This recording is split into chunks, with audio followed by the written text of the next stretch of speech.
games. Well, they played well. I mean, they played well for, Brandon Thompson's had a great year, and Rennie's had some great moments. I didn't think that they were consistent with their run technique Saturday. We had a few issues with that, but those guys have given us everything they've had all season long, and big reason why we're 9-1. I guess it was just over a year ago that Brandon Flores moved from tight end to receiver. From receiver tight end, excuse me. Can you just discuss how his evolution is going? It seems like he's kind of developed as a real weapon in the passing game. Yeah, he's a very capable pass catcher, and has improved greatly, from a fundamental standpoint as a tight end.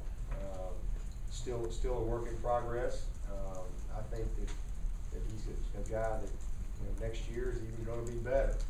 But we all know he can catch the football, and he's got a good player that is playing alongside there with Dwayne Allen, so he's had to maximize his opportunities as they have presented themselves, and he's done a good job of that. So I'm proud of Brandon. The game he had the other day was spectacular. I mean, he had 3 key plays in the game, and that's what we need from him. In fact, we probably got to we need to get him in there a little bit more and cut some of those reps from DA when we have an opportunity to. DA played a lot of snaps over there. Yeah, well, talking about keeping these guys focused, can you take any lessons from a couple of years ago when you guys clinched and then maybe looked a little flat against South Carolina and then played pretty well in the championship game? Is there anything in your mind that, hey, if we did this differently? I'll tell you, I wouldn't do anything differently than what we did 2 years ago from a coaching standpoint. We prepared as hard as we could prepare. Maybe the players may do something differently. Some of those guys that are still on this team, they might mentally think differently.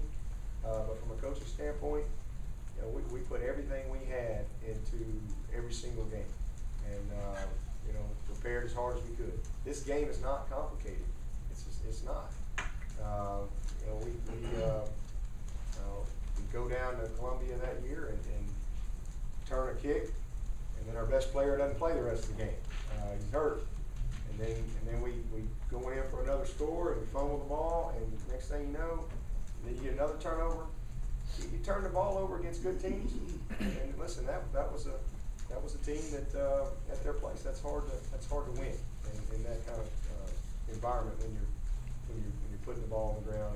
And we had a lot of guys play really well. We had a lot of guys play really hard. So it's just about preparing to do your best every single week, regardless of the opponent, regardless of what's happened.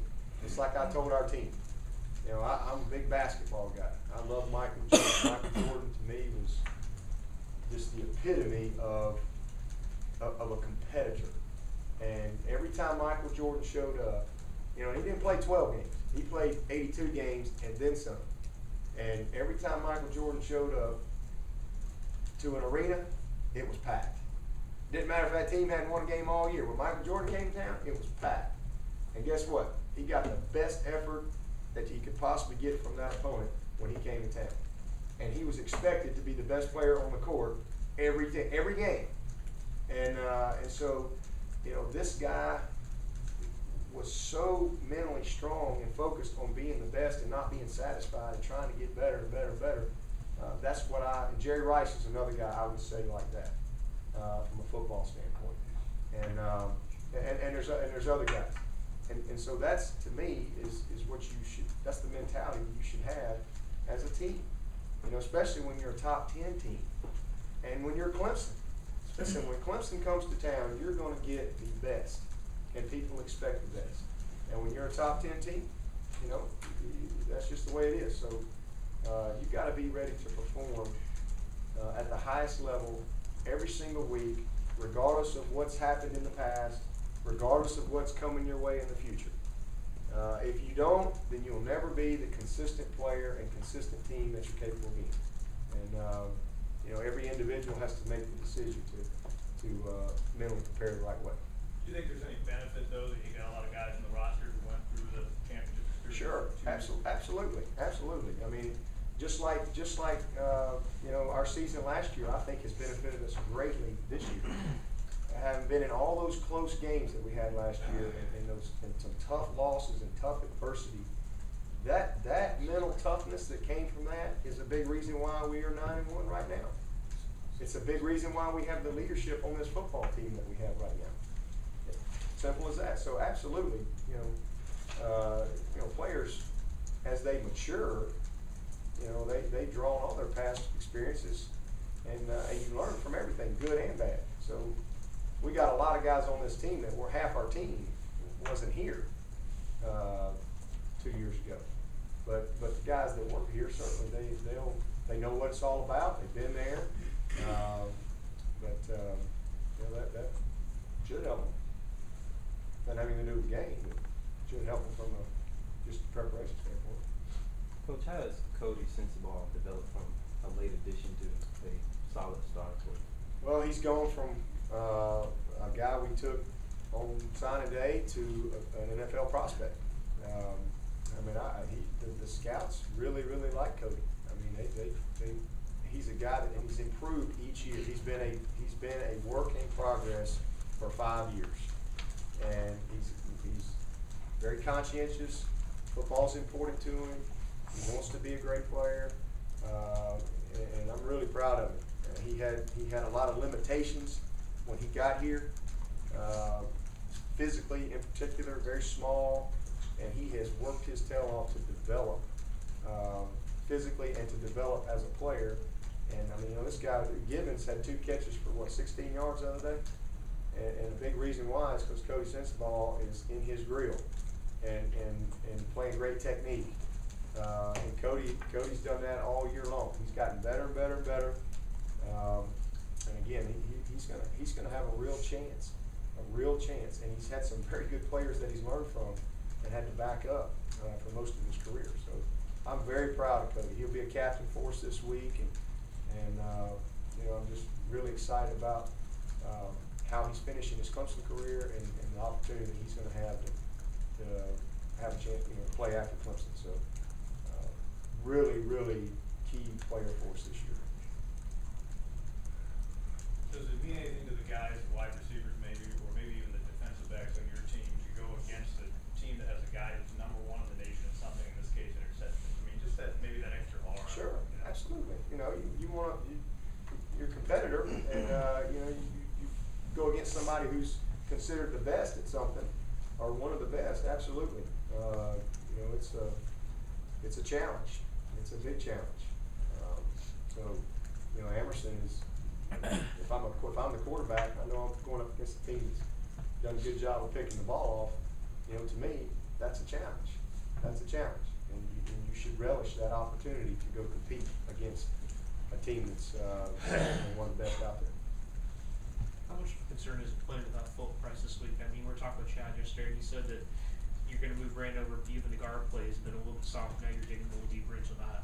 Well, Price is a big loss for us because he's a very steady, very smart player. I mean, he really has become, you know, one of our most studious guys from a football standpoint, and you know, so that's a big loss. Good news is we're going to get him back. Just a matter of if it's the South Carolina game or the championship game. At some point, he'll resume playing for us. I'm excited about that. But, you know, we did some good things. We had a couple missed assignments when we moved Brandon outside, but we'll practice that way all week. David Smith will also get some work at tackle as well. We'll work both of those guys at the left tackle position. But I'm confident. You know, listen, I mean, those guys are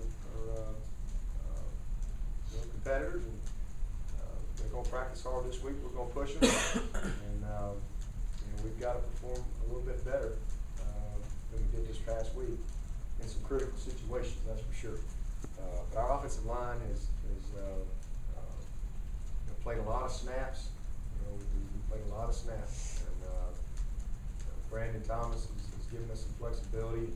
You know, it's a luxury to be able to have a guy like David Smith, who's been a starter for most of his career, ready to just step right in there. So, you know, know, I'm confident in those guys. We've won a lot of football games with them. On the 20 interceptions for NC State, are those interceptions coming because of pressure on the quarterback, or is it coming because of coverage? Both. You know, they bring 5 every snap. I mean, they bring at least 5 every snap. They're a pressure football team by nature, and they do a good job mixing their coverages, whether it's a split safety deal or a single safety, and play good technique. Emerson gets his hands on balls, he catches them. You know, so they're just an opportunistic team, but a lot of it stems from their pressure. Got a bunch of sacks. So we're gonna have a big challenge. We gotta do a great job. Gamble, a lot of the top running backs in this league are littler guys, like, you know, Andre, Gio Bernard, guys like that. Would you rather have those fast, smaller guys, or would you rather have a Jamie Harper type, maybe one of the bigger, thicker backs back there, or does it even matter? I just want the best player. Yeah. I just want the best guy. That when we hand it to him, he just shreds it, breaks tackles, catches the ball, not afraid to protect. You know, they come in all shapes and sizes. Would I love to have Trent Richardson? Absolutely. You know, I mean, I still sign him up. I mean, ain't no doubt. But you know, I just want to get the best that we, from an evaluation standpoint. Obviously, I wish we had Jamie back this year. You know, he's a 240-pound guy. Would have been great to have in this system. Would have been a senior. You know, he's playing with the Titans now, so he's not here. You know, I think you have to have a combination. To be honest with you, I think you have guys that can bring different flavors. You know, like Baskin Robbins. You know, you want all kind of flavors. Same thing at receiver. You know, it's not just one guy. You got to have guys that can do different things. And so, you know, we'll continue to keep recruiting. And I like I love the guys that we have. But you know, one of these days we'll get one of those 6'2", you know, 235-pound brick houses that can run like the wind, catch everything you throw at them. They're out there. It's hard to find. Was CJ the one who gave Andre that little bit nickname? You know what? I can't remember. It might have been James Davis, to be honest with you. I'm not 100%, but they were all here that one year together. So I don't really remember, but it's stuck from day one. It's either James or CJ, one of the two. What's your favorite Baskin Robbins flavor? Chocolate. All day, every day, chocolate. Yeah. Anybody got anything else?